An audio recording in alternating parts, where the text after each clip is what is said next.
Ова е Цивил 7, редовниот видеоприлог на Цивил Медија, во кој секоја седмица се отсликуваат активностите и работата на редакцијата на Цивил Медија.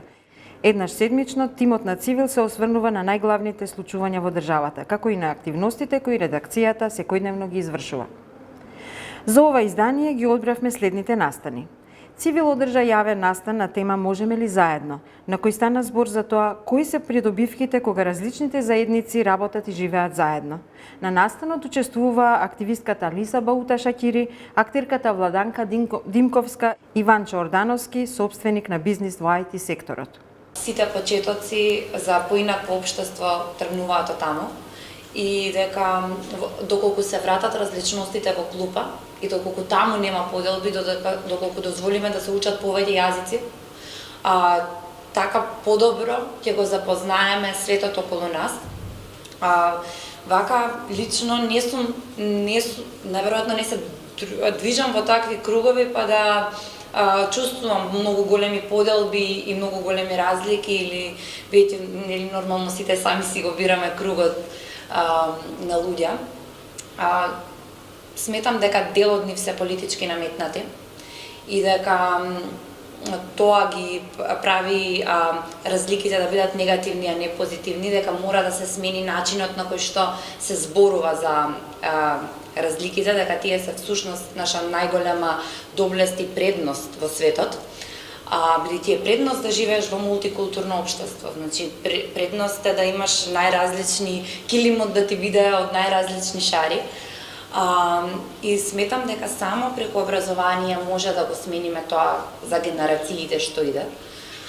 Со учење јазикот, сметам дека мора да се учат сите јазици што се присутни кај нас, бидејќи тоа е таа јазичната бариера, мора на некој начин да се скрши. И мислам дека сме на добар пат тоа да го смениме. Одбирам да верувам така, бидејќи сакам да живеам во таква средина, сакам моите деца утре да не мора да им објаснувам, да не мора да го зборуваме ова, бидејќи се надевам дека тоа ќе биде наша доблест. Јас долго време се трудам да сватам кои се тие луѓе кои што сакаат поделби. И имам една замисла за тоа што и јас како вас верувам во доброто во луѓето. Јас мислам дека тоа потекнува од стравот, од непознатото. Јас не познавам човек, а познавам многу луѓе кои што биле во контакт со различни и ги мразат. Јас мислам дека целата таа, ако можеме омраза да ја наречеме, се состои во некоја предрасуда која што е импонирана од, не знам дали е родителите, дали е општеството, дали е некој другар или така натака. Меѓутоа, верувам дека тие луѓе кои што, пример, ги слушаме вака низ улици или по стадиони, јас сум израсната на трибини, ги слушаме како за цела една нација имаат дури убави песни, вака мелодични, посакувајќи смрт и такви работи. Мислам дека тие никогаш немале контакт, тие немаат ниту еден пријател од другата страна. Кога би наметнале на некој начин, барем во образованието од најмали нозе, да децата растат мешани, ќе почне тоа, знаете како, кога имаше некои хомофобични изјави и некој ќе каже, не ги сакам, ама другар ми е таков, па сега ради него ја нема, нели, да кажам лош збор против нив. И тогаш децата ќе почнат, ама јас имам едно другарче, што е различно, не знам, врз која база, и прифаќајќи го него, ги прифаќам сите слични на него. Јас сметам дека поголемиот дел од луѓето во Македонија и во околината, бидејќи сите имаме слични проблеми и комшииве наши и ние, а и они со нас, дека живеат сосема мирно и без многу внимание на тоа кое што е и како е. И дека овие вештачки бариери кои се се поставени, уствари се вештачки. И се политички или националистички, ама национализам во крајна линија е пак политика, така што мислам дека обичниот народ, обичниот свет, ја живеам во Бутал 2, во разнородна средина, каде што има секакви националности, етницитети, од различен, речем, и образование различни, и така натаму, од сите можни.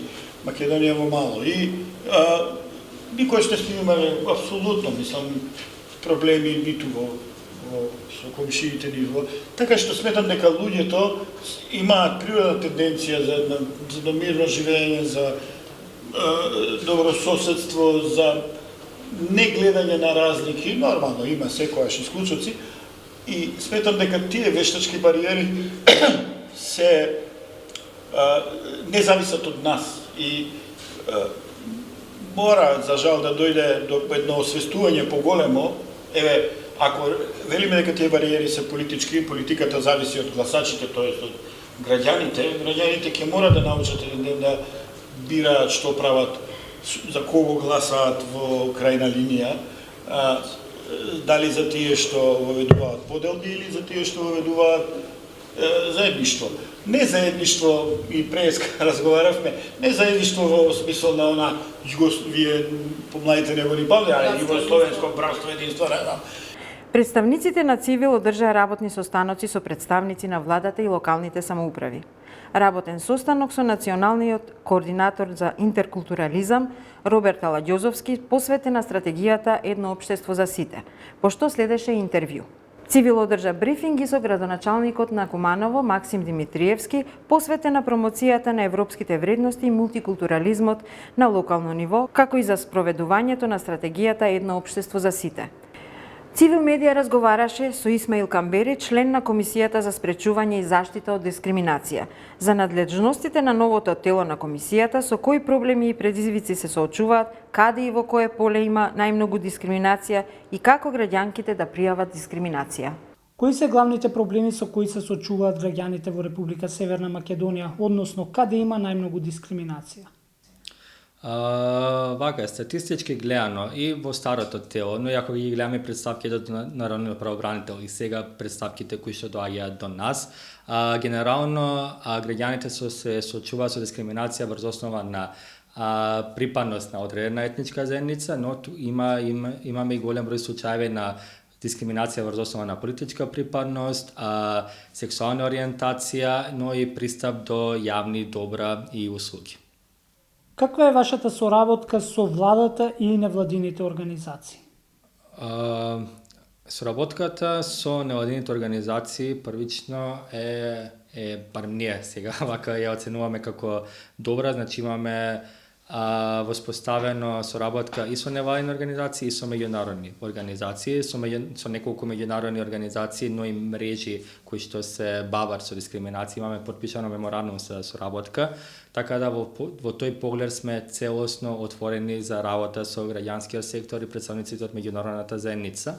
Веќе имаме дизајнирано одредени проекти со кои што ќе соработуваме со овие организации, што вклучуваат секако кампањи, креирање на стратешки документи за комисијата и се она што значи борба против дискриминација, но и подигање на свеста кај граѓаните за она опасност што ја носи континуираната дискриминација во нашето општество. По поглед со владата, од основањето на комисијата, односно од изборот на членовите на комисијата, сега сите врати не се отворени, секако во тој поглед и оди позитивно процесот на етаблирање на институцијата, што значи првично регистрирање на институцијата, потоа отварање трейдорска сметка, па сега опремување и така натаму. Се надам дека сите процеси ќе завршат овој месец за да можеме конечно со целосен капацитет да почнеме да работиме. Иако и до сега работиме, но секако во иднина очекуваме тоа целосно да се заврши. Дуи станува Зелена партија. Демократската унија за интеграција во саботата во градскиот парк свечено одбележа 19 години од формирањето на партијата. Свеченоста започна со уметничка програма со изведба на свечена бина на која доминираше зелената боја украсена со зелени балони. Председателот на Демократската унија за интеграција ги поздрави присутните на настанот на албански и на македонски јазик. Мотото на настанот беше "Заедно за зелена иднина". Ахмети на почетокот на својот говор истакна дека настанот е на меѓународниот ден на животната средина и всушност ја откри зелената агенда на партијата во согласност со Европската зелена агенда, која всушност не ја најавија со носење на зелени мајци неколку дена пред настанот, најавувајќи дека ќе бидат лидери на политиките на зелената агенда.